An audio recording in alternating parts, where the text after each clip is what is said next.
Morning. नमस्कार दोस्तों, स्वागत है आप सभी का आज के मुख्य समाचार में। तो चलिए जानते हैं दिन भर की 25 बड़ी खबरों को फटाफट अंदाज में। पर आगे बढ़ने से पहले वीडियो को लाइक और चैनल को जरूर सब्सक्राइब करें, साथ में लगे नोटिफिकेशन को ऑन करें।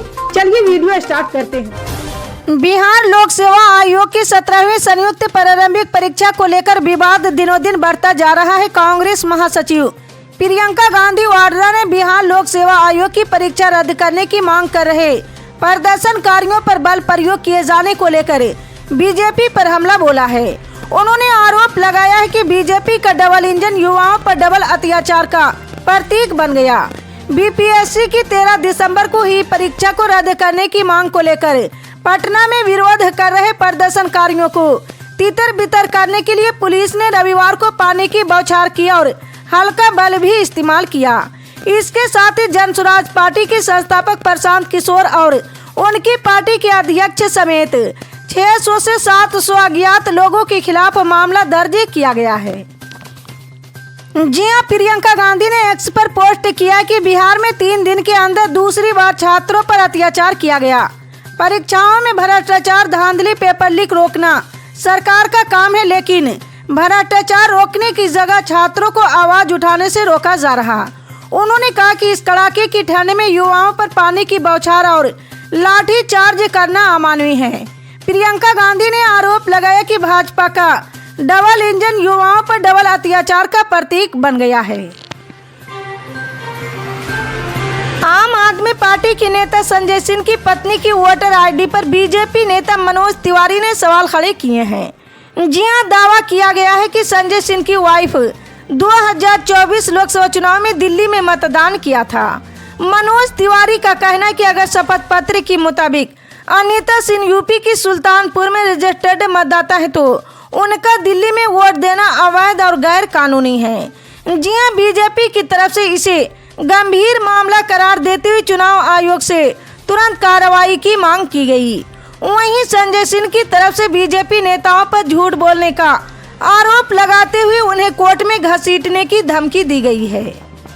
जी हां, संजय सिंह का कहना है कि वो इस मामले को हल्के में नहीं लेंगे और मनोज तिवारी और अमित मालवीय के खिलाफ मानहानि का केस करेंगे।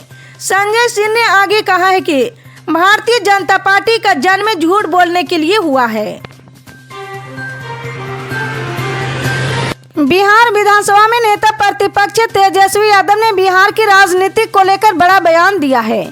जी हां, उन्होंने साफ तौर पर कह दिया कि मुख्यमंत्री नीतीश कुमार के लिए राजद के दरवाजे पूरी तरह बंद है। उनकी महागठबंधन में एंट्री नहीं होने वाली है। जी हां, तेजस्वी यादव ने कहा है कि मुख्यमंत्री के साथ सरकार चलाना अब अपने ही पैरों पर कुल्हाड़ी मारने जैसा है। तेजस्वी यादव ने यह भी कहा कि मुख्यमंत्री के सिर पे चेहरे पर सरकार चल रही, वो रिटायर्ड हो चुके और रिटायर्ड अधिकारी सरकार चला रहे हैं।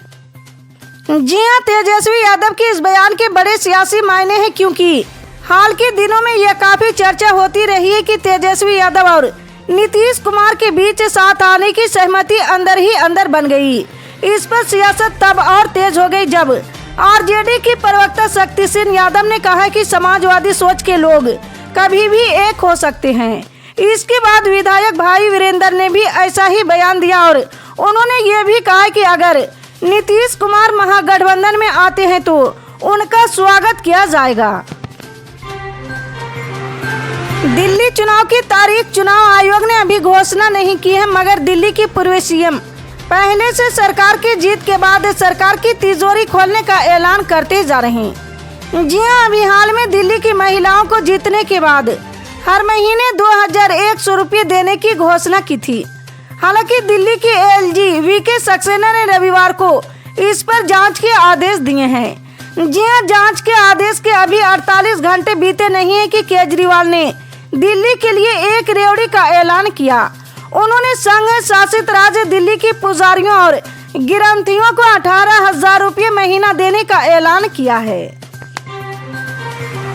दिल्ली में आगामी विधानसभा चुनाव की गहमा गहमी के बीच कल सोमवार को दिल्ली वक्फ बोर्ड के इमामों ने वेतन मुद्दे पर आपके राष्ट्रीय संयोजक अरविंद केजरीवाल के आवास के बाहर विरोध प्रदर्शन किया। इस दौरान इमामों ने कहा कि पिछले 18 महीनों से उन्हें सैलरी नहीं मिली। लेकिन अरविंद केजरीवाल उनकी इस समस्या पर ध्यान नहीं दे रही है। जी हां, ऑल इंडिया इमाम एसोसिएशन के अध्यक्ष साजिद रशीद ने कहा कि 17 महीने हो गए और हमारा वेतन नहीं दिया गया। हम पिछले 6 महीनों से इस समस्या को लेकर मुखर हैं। हम सीएम, एलजी और सभी वरिष्ठ और कनिष्ठ अधिकारियों से मिल चुके, लेकिन हमारी समस्या का कोई समाधान नहीं हुआ। यही कारण है कि हम सभी आज यहाँ पहुँचे हैं। अगर उन्होंने हमें अभी जवाब नहीं दिया तो हम यहीं धरने पर बैठेंगे और तब तक नहीं उठेंगे जब तक हमें हमारी तनख्वाह नहीं मिल जाती है। संयुक्त किसान मोर्चा और किसान मजदूर मोर्चा की अगुवाई में कल पंजाब बंद बुलाया गया। ये बंद सुबह 7 बजे से 4 बजे तक रहा। जी हां, इस दौरान मेडिकल केयर सहित जरूरी सेवाएं जारी रही। फसलों की एमएसपी की गारंटी कानून समेत 13 मांगों को लेकर किसानों के आंदोलन के समर्थन में पंजाब बंद रहा है। जी हां, पंजाब में 200 जगह सड़कें जाम रही है। जालंधर दिल्ली नेशनल हाईवे और अमृतसर दिल्ली हवाई पर किसान बैठे हुए थे। मोहाली में एयरपोर्ट रोड ब्लॉक कर दिया गया। कानून एवं व्यवस्था बनाए रखने के लिए पंजाब के मोहाली जिले में लगभग 600 पुलिस कर्मी को तैनात किया गया है। पुलिस के वरिष्ठ अधिकारी स्थिति पर करीब से नजर बनाए हुए थे। आप कह सकते कि राजनीतिक का स्तर इतना गिर गया है कि किसी महान शख्सियत की मौत पर भी राजनीतिक हो रही, पर शायद आप भूल रहे कि राजनीतिक इसी का नाम है। जी हां, पॉलिटिशियन का हर कदम शतरंज की एक चाल होती है। फिलहाल पूर्व प्रधानमंत्री मनमोहन सिंह की मृत्यु के बाद उनके अंत्येष्टि स्थल और उनके स्मारक बनाने के नाम पर कांग्रेस और बीजेपी के बीच तू डाल में पात वाली राजनीतिक जमकर हुई, पर फाइनली केंद्र की एनडीए सरकार सब कुछ करके भी बैकफुट पर नजर आ रही। जी हां, निगम बोध घाट पर डॉक्टर सिंह के अंत्येष्टि के समय राष्ट्रपति द्रौपदी मुर्मू, प्रधानमंत्री नरेंद्र मोदी, गृह मंत्री अमित शाह, रक्षा मंत्री राजनाथ सिंह आदि ने पहुंचकर ये पैगाम देने की कोशिश की है कि मनमोहन सिंह का व्यक्तित्व राजनीतिक से परे था, जिनका सम्मान भारत के सभी लोग करते हैं। पर इतना सब कुछ करने के बाद भी भारतीय जनता पार्टी के बजाय कांग्रेस ने स्मारक बनाने की मांग पर हो हल्ला करके अपने लिए जनता की सिंपैथी हथियाने में आगे निकल गई। हालांकि भारतीय जनता पार्टी अपने पत्ते इतने जल्दी नहीं खोलती, इसलिए इस मुद्दे पर उसके लिए बैकफुट पर जाने जैसी बात कहना अभी बेवकूफी ही कहा जाएगा। उत्तर प्रदेश स्थित संभल में साल 2024 के नवंबर महीने में हुई हिंसा की पीड़ितों के परिजनों से मिलने के लिए समाजवादी पार्टी का प्रतिनिधि मंडल जिला मुख्यालय पहुंचे। जी हां, यूपी विधानसभा में नेता प्रतिपक्ष माता प्रसाद पांडे की अगुवाई में ये प्रतिनिधि मंडल सपा चीफ अखिलेश यादव का किया वादा भी पूरा करेंगे।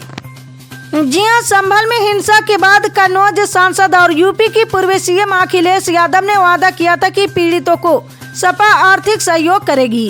ये प्रतिनिधि मंडल पीड़ितों को सपा की ओर से आर्थिक सहयोग भी उपलब्ध कराएगी। जी हां, हिंसा में 4 युवकों की मौत हुई थी। सपा का दावा है कि सभी युवक पुलिसिया कार्रवाई में मारे गए थे। जी हां, सपा प्रमुख ने नवंबर के अंत में घोषणा की थी कि उनकी पार्टी संभल हिंसा में मृतकों के परिजनों को 5 लाख रुपए का मुआवजा देगी। अखिलेश यादव ने योगी सरकार से भी मांग की थी कि मृतकों के परिजनों को मुआवजा दिया जाए। जी हां, संभल की जामा मस्जिद में 24 नवंबर को अदालत के आदेश पर सर्वेक्षण के दौरान विरोध कर रहे प्रदर्शनकारी पुलिस से भिड़ गए थे। इस दौरान 4 व्यक्तियों की मौत हो गई थी। भारत सरकार देश के लोगों के लिए बहुत सारी योजनाएं चलाती है। देश के करोड़ों लोगों को सरकार की इन योजनाओं का लाभ मिलता है।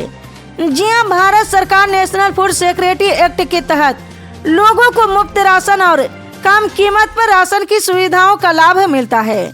सरकार इसके लिए राशन कार्ड भी जारी करती है। राशन कार्ड दिखाकर राशन डिपो से राशन मिलता है। जी हां, सरकार की ओर से राशन कार्ड धारकों के लिए पहले ही KYC के लिए नियम जारी कर दिया था। सरकार ने सभी राशन कार्ड धारकों को इसके लिए मोहलत दी थी, लेकिन बहुत से राशन कार्ड ऐसे थे जिन्होंने तय लिमिट तक KYC नहीं करवाई थी। जी हां, सरकार की ओर से ये नियम हर राज्य के सभी राशन कार्ड धारकों के लिए तय है, लेकिन अभी भी बहुत से राशन कार्ड धारक ऐसे हैं जिन्होंने ई-केवाईसी की प्रक्रिया को पूरा नहीं करवाया। अगर 31 दिसंबर 2024 तक इन राशन कार्ड धारकों ई-केवाईसी नहीं करवाई तो फिर 1 जनवरी 2025 से इन लोगों की राशन कार्ड कैंसिल कर दी जाएगी। इसी तरह की पल पल के अपडेट जानने के लिए जुड़े रहे हमारे MSP न्यूज के साथ। मिलते हैं अगली बड़ी खबर में, तब तक के लिए जय हिंद।